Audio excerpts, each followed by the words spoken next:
Irmãos, mais uma vez, boa noite a todos. Sejam todos bem-vindos para podermos cultuar ao nosso Deus. O Salmo 122 diz assim: Alegrei-me quando me disseram, vamos à casa do Senhor. Pararam os nossos pés junto a tuas portas, ó Jerusalém.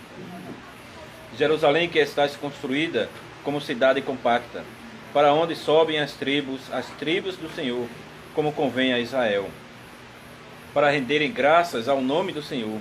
Lá estão os tronos de justiça, os tronos da casa de Davi. Orai pela paz de Jerusalém. Sejam prósperos os que te amam. Reine paz dentro de teus muros e prosperidade nos teus palácios. Por amor dos meus irmãos e amigos, eu peço, haja paz em ti. Por amor da casa do Senhor, nosso Deus, buscarei o teu nome. Fiquemos de pé, irmãos.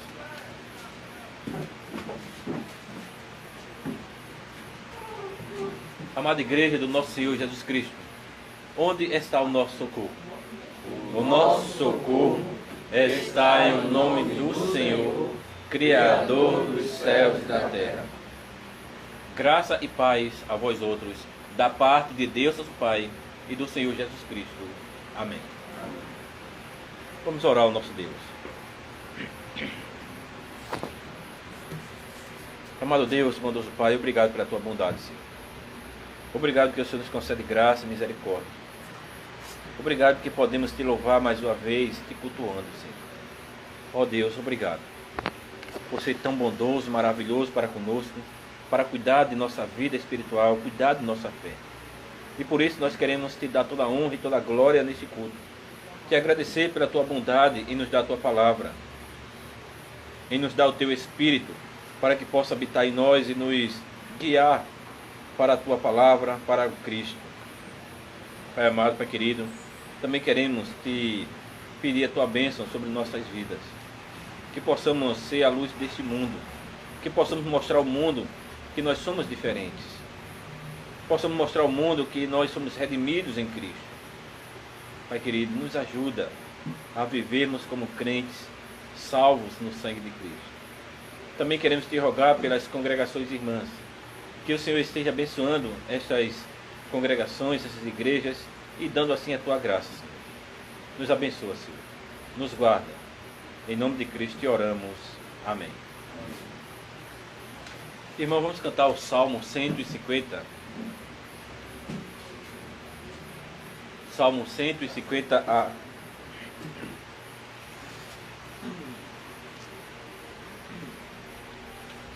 Então cantemos. Aleluia, Deus louvai, no seu templo adorai, louvai-o nos altos céus, obra do poder de Deus, adorai-o por seus feitos, poderosos sempre são, em grandeza ficarão, glória a Deus e muitas honras, com trombetas dai louvor, com saltério e clangor, com adufes Deus louvai, danças lhe apresentai, usai muitos instrumentos, flautas, címbalos soai, todos que respiram dai ao Senhor seus louvamentos. O irmão pode aceitar. E vamos abrir a palavra do Senhor em Gênesis, capítulo 12.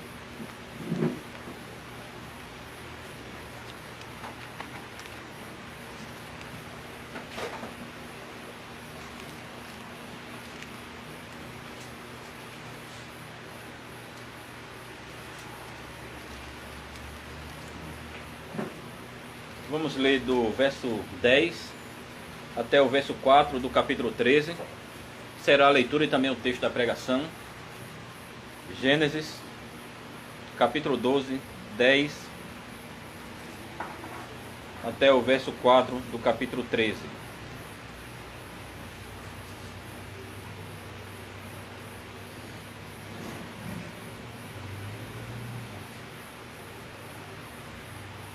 Diz assim: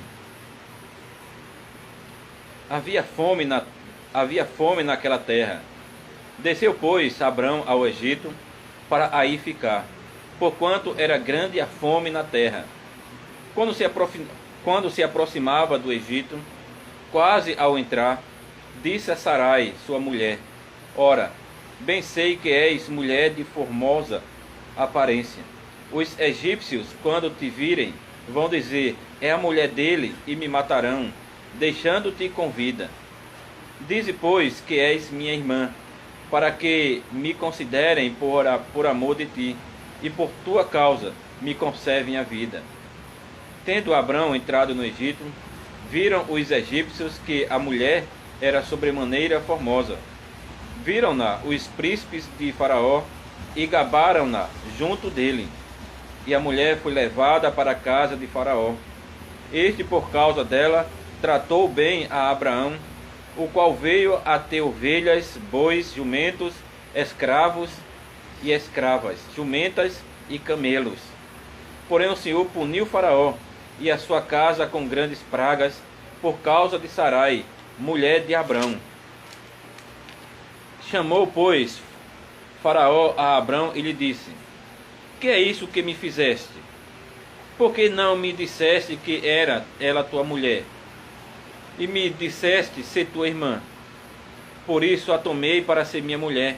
Agora, pois, eis a tua mulher, toma-a e vai-te. E Faraó deu ordens aos seus homens a respeito dele, e acompanharam-no, a ele, a sua mulher, e a tudo o que possuía.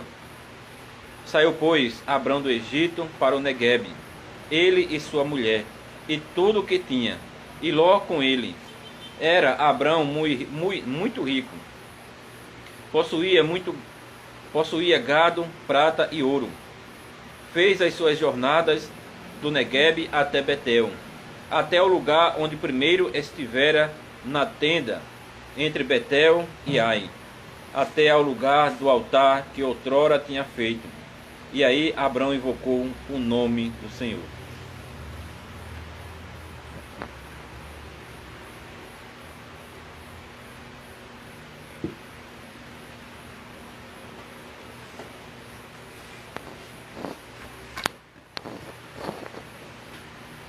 Irmãos e irmãs do Senhor Jesus Cristo,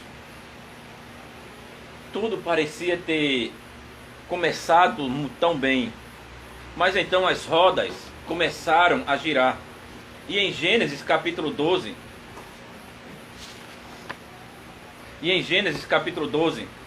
o Senhor disse a Abraão que ele deixasse seu país, sua família e a casa de seu pai e ir para a terra que o Senhor lhe mostraria. Abraão foi, crendo em Deus, levando a sua palavra, confiando em suas promessas.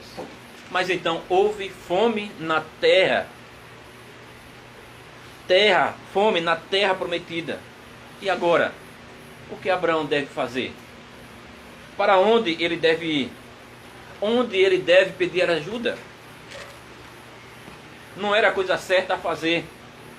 Mas Abraão deixou a terra prometida. Não era a coisa certa a fazer.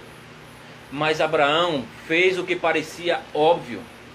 E de fato a única coisa a fazer. Ele seguiu seu estômago vazio. E o estômago vazio de seus animais. E de todos aqueles para ir até o Egito. Onde iria encontrar comida para comer. Não era certo. Porque indo para o Egito e mentindo sobre Sarai, sua esposa, Abrão parou de crer, de confiar nas promessas de Deus. Ele parou de fazer o que Deus disse para ele fazer.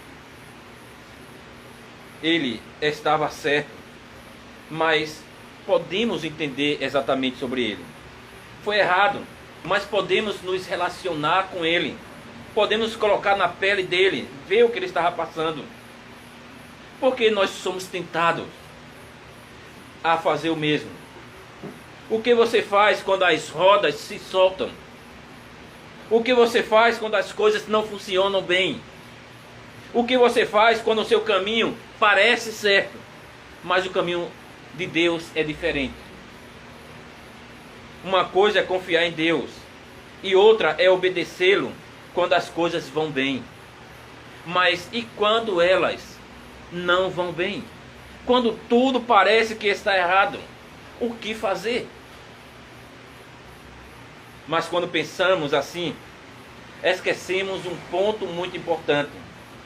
O Deus que prometeu estar com você e lhe abençoar, o Deus a quem você serve, é maior do que todas as dificuldades em sua vida. E o Deus a quem você serve não se esquece de sua promessa. Eu estarei com você, ele disse. E eu cuidarei de você. E ele vai, isso é a promessa de Deus. E foi isso que Abraão aprendeu. Quando os problemas vieram e a fome atingiu, Abraão esqueceu agora a quem ele servia, de que ele era maior, Deus, do que todas as dificuldades. Abraão, ele perdeu de vista as promessas que Deus havia feito a ele. Mas a boa notícia é que quando a fé de Abraão vacilou, as promessas de Deus não fizeram o mesmo. E é sobre isso que eu quero pregar nesta noite. Eu vos proclamo a palavra do Senhor no seguinte tema: quando a fé de Abraão vacilou, as promessas de Deus não. Quando a fé de Abraão vacilou, as promessas de Deus não. Em primeiro lugar, nós vamos ver a fé vacilante de Abraão. Em segundo lugar, nós vamos ver a intervenção graciosa do nosso Deus. Em primeiro lugar, vamos ver a fé vacilante de Abraão. Antes de examinarmos a leitura da Bíblia de hoje, mais de perto aqui, seria útil nós voltarmos um pouquinho a alguns capítulos. O capítulo 11 de Gênesis apresenta a genealogia dos descendentes de Sem, filho de Noé. Esse capítulo da Bíblia nos fala sobre várias pessoas que nasceram, se casaram, tiveram filhos e por sua vez seus filhos também tiveram. Mas então você vai ler e chega em Abrão, o filho de Tera. Gênesis 11, 29 diz que Abrão tomou Sarai por sua esposa. Mas o versículo 30 diz: Sarai era estéril, não tinha filhos. E é aí que você esperava que tudo acabasse, que tudo terminasse, exceto pelo fato de que foi o homem Abraão, junto com sua esposa Sarai, que o Senhor designou um propósito especial. Em Gênesis 12, de 1 a 3, nos diz que esse propósito era especial. Veja o que é que diz. Ora, disse o Senhor a Abrão: sai da tua terra, da tua parentela e da casa de teu pai, e vai para a terra que te mostrarei. De ti farei uma grande nação, e te abençoarei, e te engrandecerei o nome. Se tu uma bênção, abençoarei os que te abençoarem, e amaldiçoarei os que te amaldiçoarem. Em ti serão benditas todas as famílias da terra.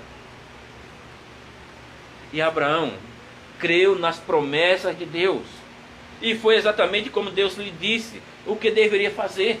Refletindo sobre isso, Hebreus 1:8 diz: pela fé Abraão, quando chamado, obedeceu a fim de ir para um lugar que devia receber por herança, e partiu sem saber aonde ia. E assim que Abraão chegou em Canaã, o lugar que agora é conhecido como Israel, e ele viajou e depois ele agora viajou para o meio, no lugar chamado Siquém. E então no verso 7 diz: apareceu o Senhor a Abrão e lhe disse: darei à tua descendência esta terra. Ali edificou Abrão um altar ao Senhor que lhe aparecera. Então Abraão creu e obedeceu ao Senhor, indo até aquele lugar. Nós vimos que isso era fé em Deus, confiança nas promessas do Senhor. Mas então Abraão partiu de Siquém, indo para o sul até chegar a uma montanha entre as cidades de Betel e Ai. Ali ele construiu um outro altar ao Senhor e invocou o nome do Senhor. Mas Abraão ainda não se acalmou. Gênesis 12:9 diz: depois seguiu Abraão dali, indo sempre para o Neguebe. E então foi em direção ao Neguebe, a terra entre Canaã e Egito. A terra no sul do Israel atual é seca, na melhor das hipóteses. Mas há também uma teoria de que, devido ao clima mais frio, normalmente haveria mais grama e água lá nos dias de Abraão, há 4.000 anos atrás. Mas agora parece que não há isto lá. Quando Abraão foi em busca de pasto para seus animais, ele descobriu que havia uma grande seca, uma fome severa em todos os lugares. Isso deve ter sido um choque para Abraão. O que Abraão deveria fazer? O que ele vai procurar agora? Até aqui a vida de Abraão parecia que estava tudo bem. Tudo estava indo bem conforme a vontade do Senhor. Mas agora parece que tudo mudou. Tudo desapareceu. As coisas mudaram. Mas o que houve? Ao chegar em Canaã, nada do que Deus havia prometido parecia ter se tornado realidade. Ele não encontrou um lugar para se estabelecer, mas em vez disso continuou se movendo de um lugar para outro. Ele não parece ter sido recebido calorosamente pelos cananeus, habitantes já além da terra, embora o Senhor houvesse prometido a terra a ele e aos seus descendentes. Isso parecia muito longe para ele. Na verdade, Abraão nem mesmo teve descendentes, e sua esposa Sarai, a bela Sarai, era estéril. E agora havia fome na terra da promessa. O que Abraão deveria fazer? Ou deixe-me perguntar o seguinte: o que você faria? O que você teria feito se você fosse Abraão? Nós podemos nos relacionar com a sua situação, nós podemos nos relacionar com o que ele está passando nesse momento.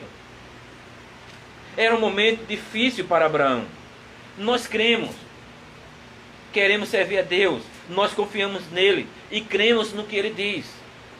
Mas então, quando as circunstâncias aparecem, tudo nos atrapalha.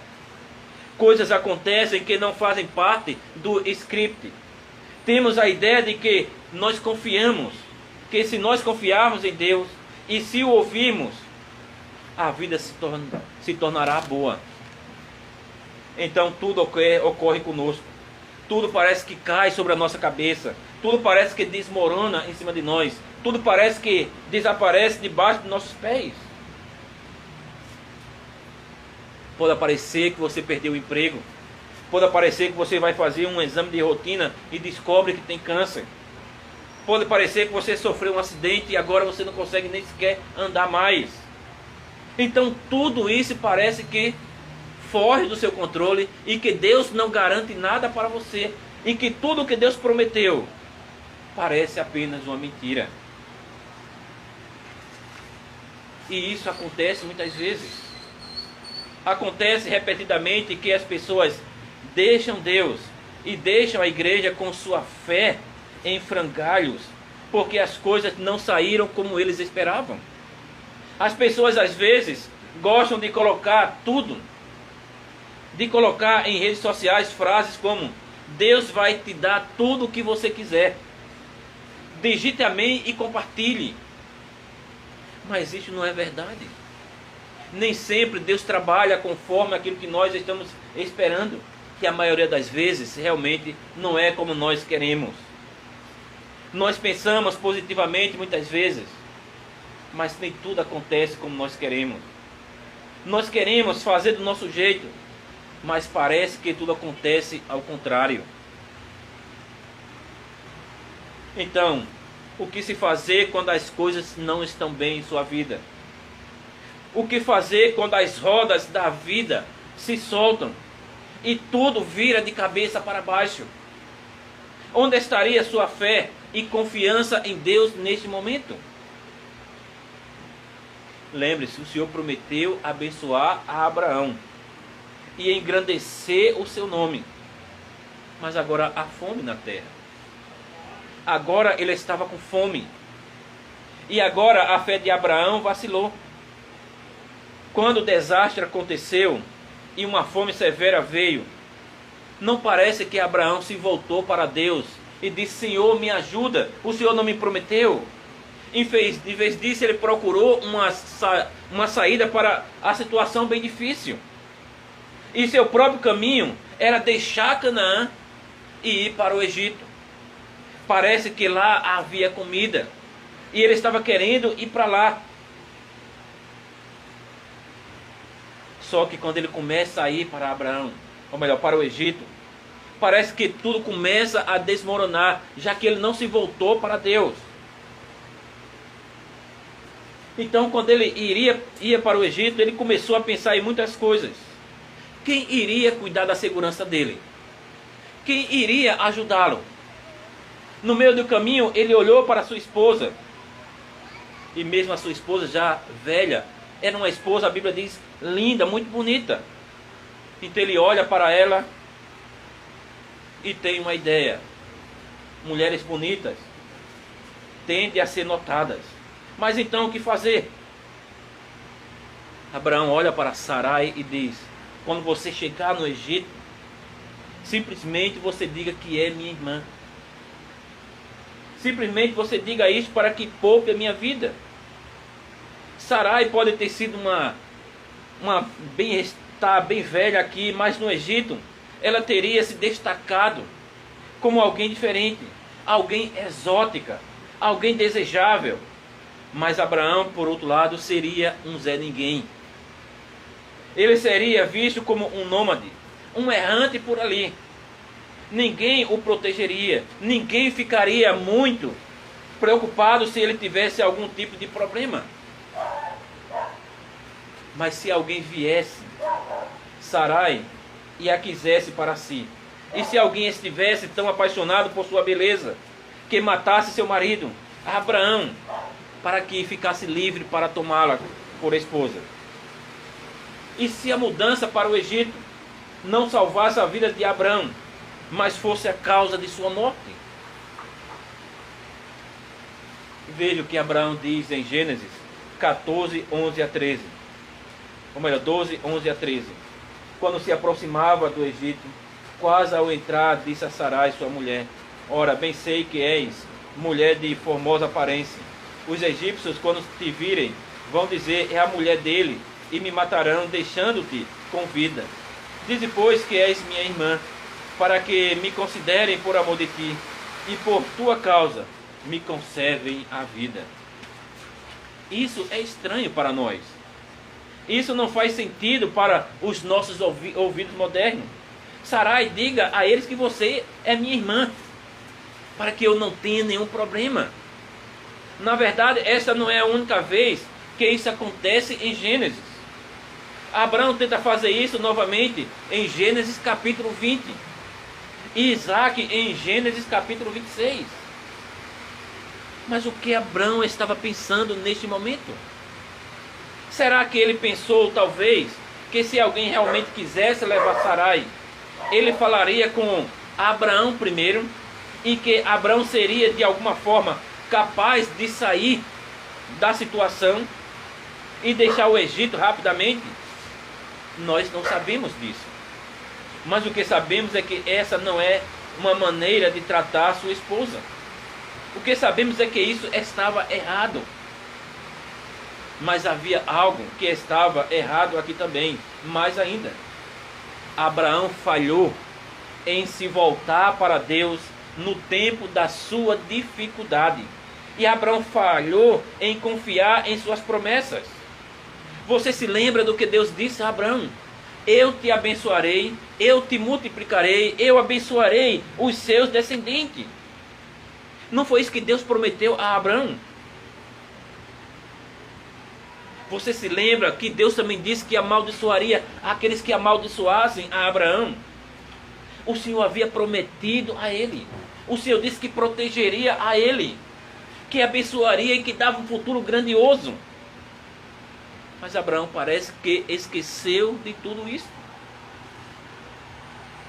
Se Abraão tivesse se lembrado dessas coisas, mesmo se tivesse descido ao Egito para escapar da fome, ele teria confiado de que Deus estaria lá para ajudá-lo e para protegê-lo.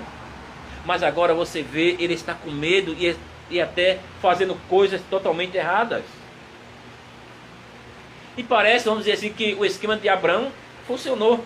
Exceto, é claro, que ele perdeu Sarai. Gênesis 12:14 diz que quando Abraão entrou no Egito, os egípcios não viram apenas que a mulher.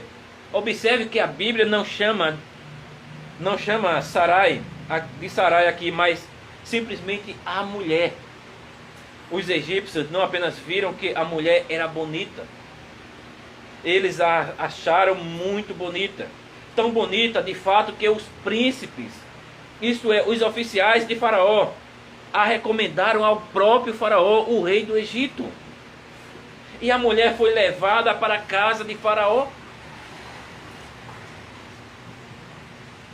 E assim, embora a vida de Abraão tenha sido poupada, a sua esposa não foi. Sarai se foi, e em seu lugar Abraão recebeu ovelhas e bois e jumentos, camelos e servos. Mas ele perdeu a sua esposa. E com sua esposa, Abraão perdeu tudo. De fato, o que aconteceria com as promessas de Deus agora? Como poderia Abraão se tornar uma grande nação sem a sua esposa? Como eles poderiam ter filhos enquanto ela estava presa na casa de Faraó? Como Abraão poderia ser verdadeiramente abençoado?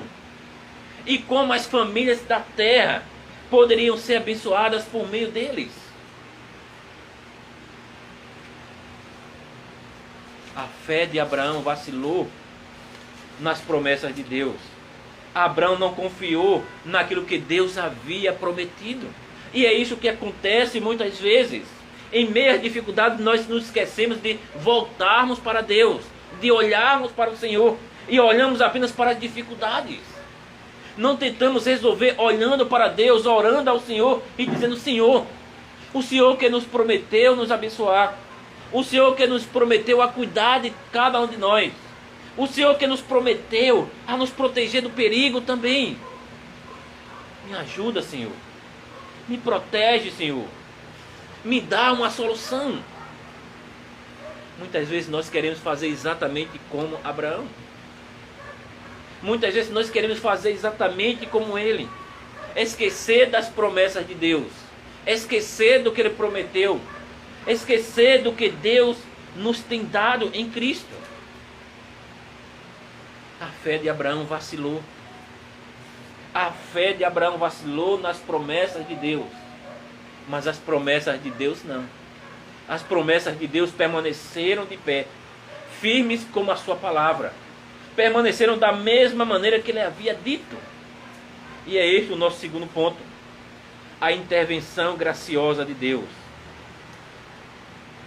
Mas onde estava Deus quando tudo isso estava acontecendo? O silêncio de Deus durante a fome. Uma fome que ele enviou. O silêncio de Deus significa que ele esqueceu suas promessas a Abraão. O silêncio de Deus quando Abraão deixou Canaã para sobreviver à fome no Egito significa que ele havia deixado Abraão por conta própria? Irmãos, a resposta é não. Pelo contrário, o Senhor permaneceu com suas promessas. E por causa de sua graça, o Senhor chamou exatamente Abraão. Deus interveio na história de Abraão. Se Deus não tivesse feito isto, todas as promessas teriam terminado. Deus havia planejado tudo para que o Messias viesse. Gênesis 12:17 diz: porém o Senhor puniu Faraó e a sua casa com grandes pragas, por causa de Sarai, mulher de Abraão. Veja como Deus está intervindo na história. Deus não deixa Faraó ficar com a esposa de Abrão. Pelo contrário, Deus pune aquele homem para que ele entenda quem é Deus. Anos depois, o povo estaria cantando exatamente sobre isto no Salmo 105, 13 a 15, que diz: andavam de nação em nação, de um reino para outro, a ninguém permitiu que os oprimisse. Antes, por amor deles, repreendeu os reis, dizendo: não toqueis nos meus ungidos, nem maltrateis os meus profetas. O Senhor cuidaria de Abrão. O Senhor se mostraria fiel, mesmo quando Abrão não fosse. E então Faraó, aprendendo a verdade, chamou Abrão e lhe disse em Gênesis 12, 18. Chamou, pois, Faraó a Abrão e lhe disse: que é isso que me fizeste? Por que não me disseste que era ela tua mulher? Porque você disse: é minha irmã. Eu poderia tê-la tomado como minha esposa. E agora, portanto, aqui está a sua esposa. Pegue-a e siga seu caminho, vá embora. Abrão pegou sua esposa, Sarai, e volta, escoltado com os soldados do Egito, para ter certeza de que eles saiam de sua terra e voltem para Canaã. E então eles voltaram. E Abrão refez os passos. Gênesis 13, 3 e 4 diz: fez as suas jornadas do Neguebe até Betel, até o lugar onde primeiro estivera na sua tenda, entre Betel e Ai, até ao lugar do altar que outrora tinha feito. E aí Abrão invocou o nome do Senhor. A Bíblia não diz o que Abrão disse a Deus. Não fala nada sobre isso. Não disse a Deus o que fez de maneira nenhuma, apenas diz que ele invocou o Senhor. Mas nós podemos adivinhar. Podemos supor que Abrão era muito humilde e muito grato por isso. Humilde por causa de seu pecado e grato por causa de sua misericórdia. E Abrão aprendeu que ele podia confiar em Deus, que ele podia crer em Deus. Mas agora, e você? Onde você está agora em sua vida? Você confia em Deus? Você crê nas promessas que Ele fez a você? Promessas feitas a você no seu batismo e promessas repetidas quando celebramos a Santa Ceia juntos? O que você acha dessas promessas? Essas promessas são verdadeiras? Você pode ter certeza dessas coisas não apenas quando tudo está bem, mas também nos momentos mais sombrios de sua vida? Para onde você se vira quando tudo parece dar errado em sua vida? Quando todas as coisas parecem que não há esperança? Abrão é chamado o pai daqueles que têm fé. Mas se você buscasse a ajuda de Abrão, descobriria que isso não seria suficiente para você. Abrão, como nós, era fraco. A fé de Abrão vacilou nas promessas de Deus. Mas dos descendentes de Abrão veio aquele cuja fé não era fraca, aquele que nunca vacilou, aquele que permaneceu firme até o fim. E esse foi nosso Senhor Jesus Cristo. Quando nosso Senhor Jesus Cristo estava na terra, houve um momento que parecia que tudo estava errado em sua vida, que ele havia passado por tudo que ele estava passando, não correspondia a tudo que Deus havia prometido a ele, ou a Abraão, o seu pai. Sobre isso o Salmo 2 fala o seguinte: pede-me e eu te darei as nações por herança, e as extremidades da terra por tua possessão. Mas quando nós lemos João 1:11 diz: ele veio para os seus, mas os seus não o receberam. Então voltamos para o Salmo 2, verso 9, que diz sobre o Cristo: com vara de ferro as regerás e as despedaçarás como um vaso de oleiro. É isso que diz que Deus e Cristo vai fazer. Mas quando nós lemos nos evangelhos, não é isso que nós encontramos.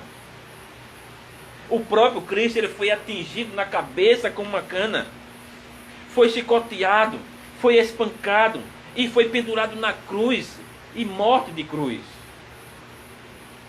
Mas Jesus manteve a sua fé. Jesus se manteve firme, não duvidou de maneira nenhuma das promessas de Deus. Hebreus 12:2 diz que, em troca da alegria que lhe estava proposta, suportou a cruz, não fazendo caso da ignomínia. Veja o que Cristo está fazendo. O descendente de Abraão, aquele que veio de Abraão, que descendeu dele, o filho prometido. Ele não se importou com o sofrimento, se esse sofrimento seria vergonhoso ou não, se esse sofrimento traria vergonha para ele. Ele não se importou por nada disso. Veja, em troca da alegria que lhe estava proposta, ele suportou a cruz, não fazendo caso da ignomínia. Ignomínia significa você sofrer algo horrível. E foi isso que Cristo sofreu, principalmente no final. Quando ele foi preso e acusado injustamente, quando ele foi arrastado, quando ele foi chicoteado, espancado, zombado, cuspido, esbofeteado. Quando ele levou a sua cruz pelo meio da cidade. Quando as pessoas estavam zombando dele. Quando ele foi levado para a cruz. Quando suas roupas foram tiradas. Quando ele foi pendurado na cruz, totalmente sem roupa. As pessoas estavam embaixo, repartindo, dividindo as suas vestes, sofrendo, passando vergonha. As pessoas olhavam para ele e balançavam a cabeça e simplesmente era motivo de vergonha. Mas ele não fez caso de nada disso. Se o nosso Salvador fosse igual a Abraão, nós estaríamos perdidos. Abraão, ele vacilou em sua fé, mas Deus interveio na vida de Abraão para que o nosso Salvador viesse a este mundo. É isso que nós devemos entender. Quando a nossa fé falha, as promessas de Deus permanecem. Quando nós somos fracos na fé, quando nós somos vacilantes, quando nós muitas vezes até caímos, as promessas de Deus permanecem lá, pronta para continuar. Não há falhas. Não há momento em que ela entra em dúvida. Não há momento em que Deus está dizendo que não vai dar ou não. Deus permanece o mesmo, com suas promessas firmes. Irmãos, onde você se encontra quando você olha para as promessas de Deus? Você vai confiar nele nos dias bons da sua vida, na doença? Você vai segui-lo? Você vai andar em seus caminhos?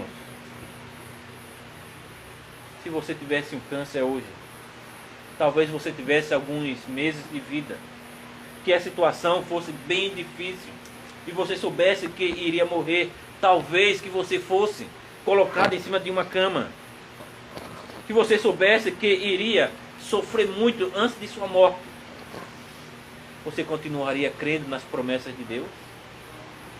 Ou você apenas confia quando tudo está bem em sua vida? Quando tudo vai bem em sua vida? Quando tudo está a mil maravilhas? Se nós somos dessa maneira, a nossa fé é vacilante. Nós somos vacilantes como a fé de Abraão. Mas quando nós confiamos nas promessas de Deus, a nossa fé segura as promessas do Senhor e vai até o final. E é isso que você deve fazer. Confie nas promessas de Deus. Confie que Ele dá tudo o que prometeu a você, mesmo quando parece diferente daquilo que você está vendo. Deus, Ele tem um propósito para tudo. Deus, Ele cuida de nós. E que o Senhor nos abençoe. Amém.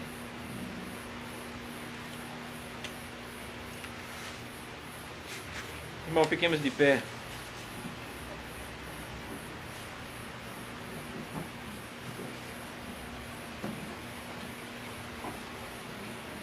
E vamos cantar o hino de número 1. Vamos louvar ao Senhor pela sua bondade em nossas vidas.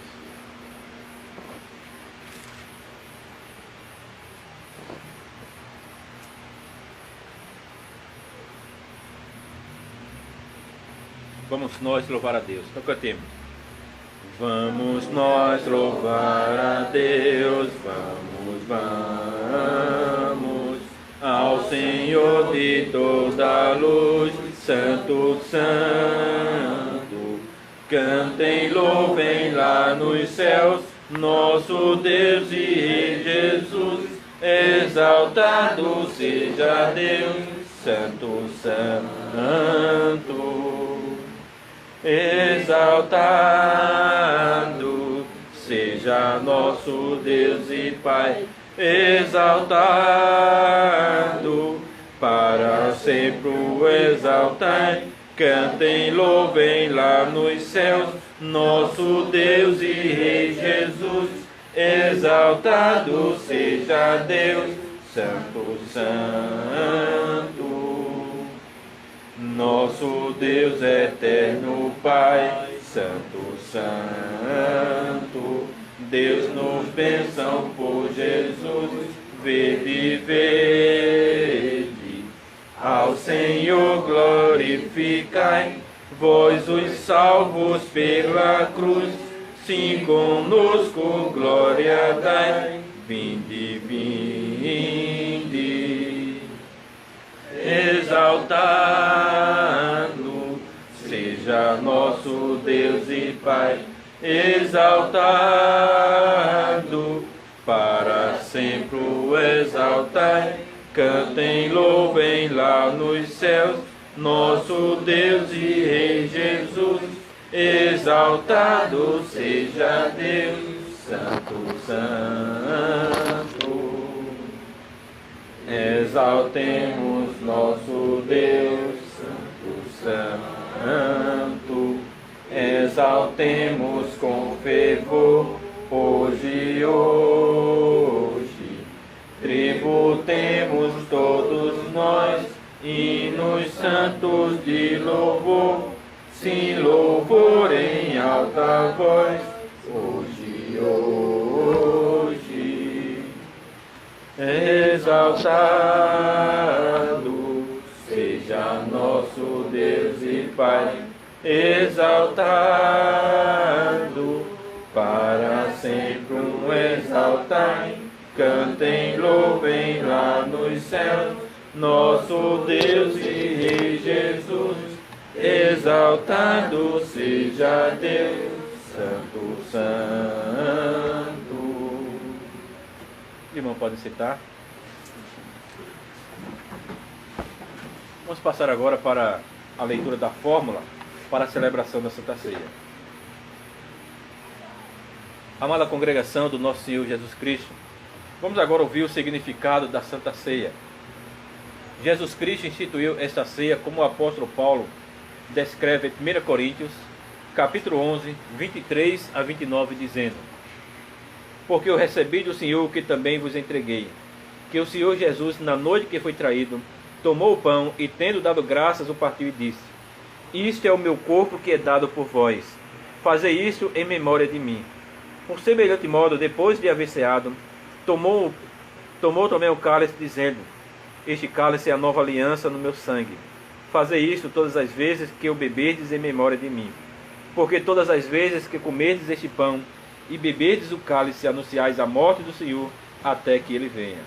Por isso, aquele que comeu o pão ou bebeu o cálice do Senhor indignamente será réu do corpo e do sangue do Senhor. Examine-se, pois, o homem a si mesmo, e assim coma do pão e beba do cálice. Pois quem come e bebe sem discernir o corpo, come e bebe juízo para si. Agora o autoexame.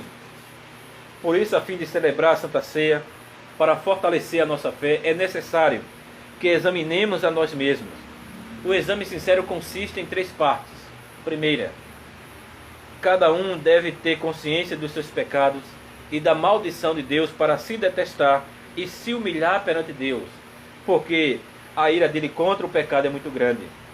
Segunda, cada um deve determinar se realmente confia na promessa fiel de Deus de que todos os seus pecados são perdoados somente por causa do sofrimento e da morte de Jesus Cristo.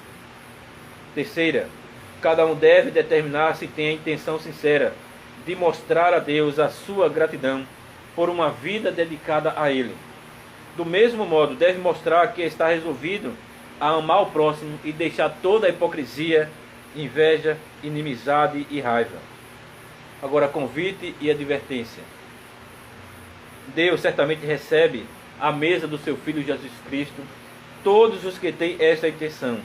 Declaramos a eles que Deus os recebe em graça e lhes dá essa comida e bebida celestial, apesar dos muitos pecados e fraquezas que lhes restam contra a sua vontade. Por outro lado, declaramos que aqueles que não têm essa intenção comem e bebem juízo para si. Por isso advertimos que eles se abstenham da mesa do Senhor. Nós declaramos aos que praticam pecados ofensivos que não têm parte no reino de Cristo se não se arrependerem.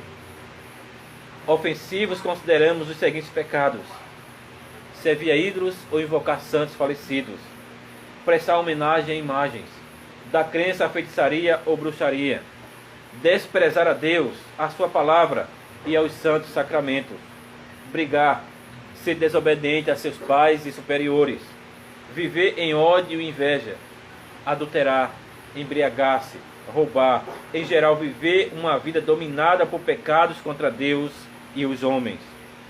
Todos os que permanecem em tais pecados devem abster-se desta comida e bebida que Jesus Cristo ordenou somente para seus fiéis, a fim de não aumentarem seu juízo e condenação. E agora a memória de Cristo. Cristo nos mandou celebrar esta ceia em sua memória. Nesta mesa nós lembramos que nosso Senhor foi enviado ao mundo pelo Pai. Ele se tornou homem para carregar a ira de Deus por nós. Ele foi preso a fim de que nós fôssemos libertos. Ele, embora inocente, foi condenado à morte para sermos absolvidos por Deus. Ele foi amaldiçoado para sermos abençoados. Ele foi desamparado por Deus a fim de que nós nunca mais fôssemos desamparados por Ele. E ao dizer está consumado, Ele confirmou a nova e eterna aliança em seu sangue, quando morreu e derramou o seu sangue na cruz. Nesse momento, vamos orar ao Senhor. Oremos. Misericordioso Deus e Pai, nós te agradecemos porque nos deste o teu único Filho Jesus Cristo, como sacrifício pelos nossos pecados e como alimento e bebida para a vida eterna. Opera em nossos corações por teu Espírito Santo, para que nós nos entreguemos cada vez mais a teu Filho Jesus Cristo. Faze com que não vivamos mais no pecado, mas que Cristo viva em nós e nós nele. Fortalece-nos na fé de que serás sempre nosso Pai bondoso que nos dá tudo o que precisamos para o corpo e a alma. Concede-nos a tua graça, para que alegremente neguemos a nós mesmos, tomemos a nossa cruz e confessemos o nosso Salvador. Ensina-nos a aguardar o nosso Senhor Jesus Cristo, que transformará os nossos corpos humilhados em semelhante ao seu corpo glorioso e nos levará para estarmos para sempre com Ele. Esta é a nossa oração em nome de Cristo. Amém. Irmãos, para sermos alimentados com Jesus Cristo, que é o verdadeiro pão celestial, não devemos nos apegar aos sinais de pão e vinho, mas devemos levantar os nossos corações a Jesus Cristo, nosso intercessor, à direita do Pai. Creiamos firmemente que seremos alimentados com seu corpo e seu sangue, tão certo como recebemos este pão e essa bebida em sua memória. E aqueles que ainda não podem participar da mesa do Senhor, não devem ficar tristes. Pelo contrário, se alegrem, se preparem para que logo mais possam também estar junto conosco, celebrando a ceia do Senhor.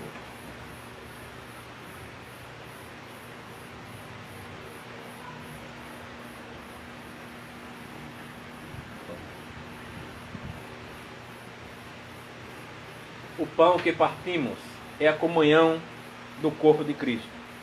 Tomem, comam, lembre-se e creiam que o corpo do nosso Senhor Jesus Cristo foi dado para a remissão completa de todos os nossos pecados. Quero chamar o presbítero Josinaldo para que possa distribuir. E após a distribuição do pão e vinho é que nós vamos cantar.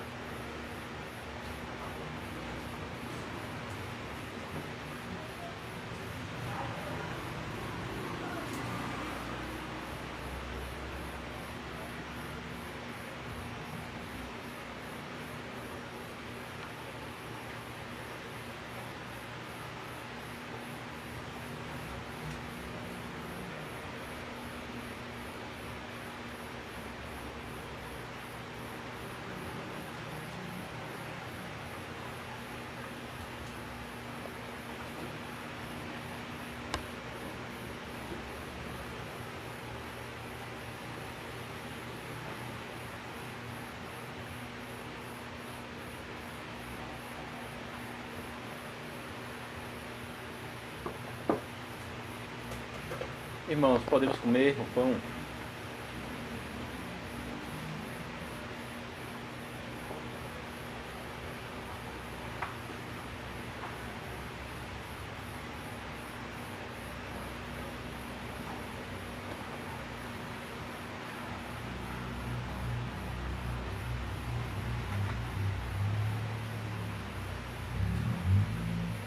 O cálice da bênção, pelo qual damos graças, é a comunhão do sangue de Cristo. Tomem, bebam, lembre-se e creiam que o precioso sangue do nosso Senhor Jesus Cristo foi derramado para a remissão completa de todos os nossos pecados.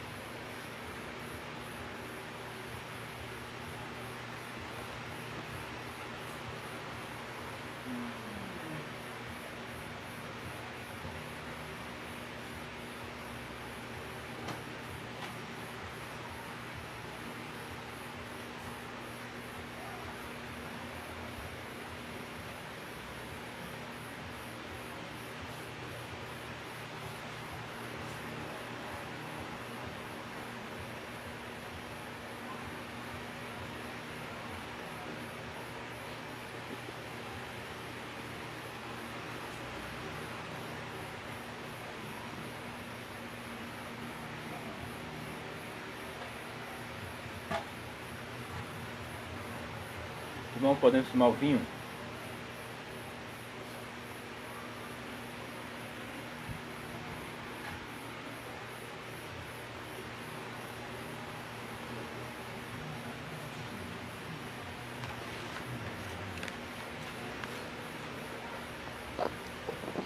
Irmãos, o Salmo 103, de 1 a 4 e 8 a 13 diz: Bendize, ó minha alma, ao Senhor, e tudo que há em mim bendiga o seu santo nome.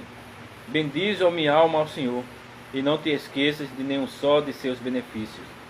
Ele é quem perdoa todas as tuas iniquidades, quem sara todas as tuas enfermidades, quem da cova redime a tua vida e te coroa de graça e misericórdia. O Senhor é misericordioso e compassivo, longânimo e assaz benigno, não repreende perpetuamente nem conserva para sempre a sua ira. Não nos trata segundo os nossos pecados, nem nos retribui consoante as nossas iniquidades. Pois quanto o céu se alteia acima da terra, assim é grande a sua misericórdia para com os que o temem. Quanto dista o oriente do ocidente, assim afasta de nós as nossas transgressões, como o pai se compadece de seus filhos, assim o Senhor se compadece dos que o temem. Vamos orar e depois cantar. Oremos. Misericordioso Deus e Pai, nós te agradecemos pela ceia do teu Filho Jesus Cristo. Te louvamos porque nos deste, porque pelo Espírito Santo tu nos deste o privilégio de nos regozijarmos na comunhão com Cristo e na união fraternal. Agora fortalecidos em nossa fé por esta ceia, Senhor, te rogamos para que demos frutos de gratidão. Faze com que nós mostremos em toda a nossa vida o amor sincero a Ti e uns aos outros. Faze-nos esperar deitamente a vinda do nosso Senhor Jesus Cristo. A Ti, Pai, Filho e Espírito Santo, seja o louvor, desde agora e para sempre. Amém. Irmãos, cantemos o hino 178. Hino 178. E durante esses hinos vamos também dar nossas ofertas ao Senhor. Hino 178. Ó Cristo, pão da vida.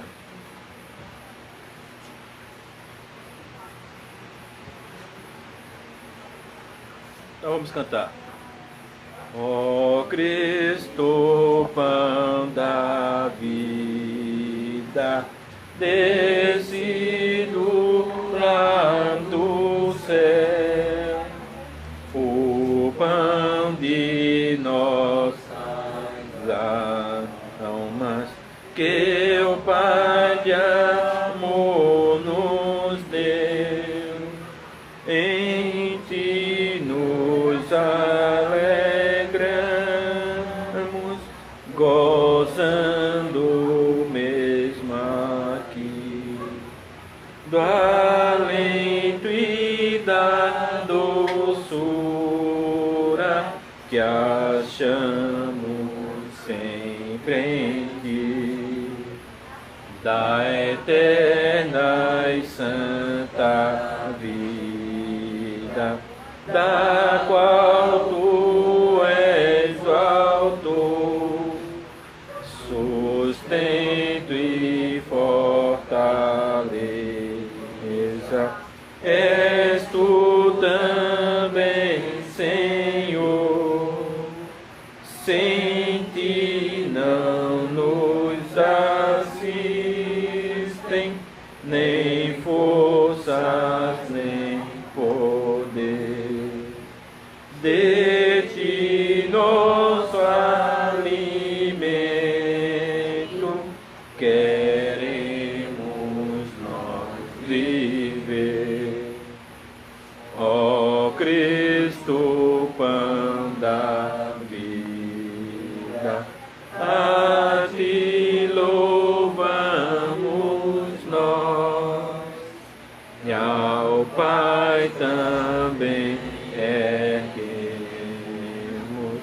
a nossa alegre voz. Agradecemos sempre o amor que aqui nos deu, sustento verdadeiro no santo pão do céu. Fiquemos de pé, irmãos. E vamos confessar a nossa fé com as palavras do credo apostólico. Todos aqueles que creem que este credo é um resumo de sua fé, a fé universal, confesse comigo dizendo: creio em Deus Pai Todo-Poderoso, Criador do céu e da terra, e em Jesus Cristo, seu único Filho, nosso Senhor, que foi concebido pelo Espírito Santo, nasceu da Virgem Maria, padeceu sob Pôncio Pilatos, foi crucificado, morto e sepultado, desceu ao inferno. No terceiro dia ressurgiu dos mortos, subiu ao céu e está sentado à direita de Deus Pai Todo-Poderoso, de onde há de vir a julgar os vivos e os mortos. Creio no Espírito Santo, na Santa Igreja Universal de Cristo, a comunhão dos santos, na remissão dos pecados, na ressurreição do corpo e na vida eterna. Amém. Vamos orar ao Senhor. Santo Deus, obrigado pela Tua bondade, pelo culto que o Senhor tem nos dado até aqui, pela Tua bênção que o Senhor tem derramado sobre nós. Sabemos que somos imperfeitos em nossa adoração, mas que o Senhor transforma tudo isto em perfeição para a Tua honra e para a Tua glória. Obrigado, Senhor, por ser um Deus tão bondoso para conosco. Nos guarda quando nós estaremos aqui ainda, quando iremos voltar para nossas casas, quando amanhã iremos retornar aos nossos afazeres, nossos trabalhos. Que o Senhor esteja nos guardando, nos protegendo, nos dando graça, para que assim, Senhor, venhamos te servir fielmente e que não caiamos nas ciladas do diabo. Nos ajuda, Senhor. Fortalece-nos, em nome de Cristo. Amém. Vamos cantar o nosso último cântico, hino 57. Em Jesus confiar, sua lei observar. Então, cantemos. Em Jesus confiar, sua lei observar. Ó que gozo, que bênção, que paz, satisfeito guardar tudo quanto ordena, alegria perene nos traz. Creio, observa tudo quanto ordena, o fiel obedece ao que Cristo manda. O inimigo falas, a calúnia mordaz, o Senhor saberá desfazer. Nem tristeza, nem dor, nem intriga maior, pode o crente fiel abater. Creio, observa tudo quanto ordena, o fiel obedece ao que Cristo manda. Grande prova de amor, comunhão no Senhor, em o crente zeloso e leal, o seu rosto mira, seus segredos priva, é consolo que não tem igual. Creio, observa tudo quanto ordena, o fiel obedece ao que Cristo manda. Resolutos, Senhor, e com zelo e fervor, os teus passos queremos seguir, teus preceitos guardar, o teu nome exaltar, teu querer temos gosto em cumprir. Creio, observa tudo quanto ordena, o fiel obedece ao que Cristo manda. Recebam a bênção do Senhor. O Senhor te abençoe e te guarde. O Senhor faça resplandecer o rosto sobre ti e tenha misericórdia de ti. O Senhor sobre ti levanta o rosto e te dê a paz. Amém. Amém. Amém.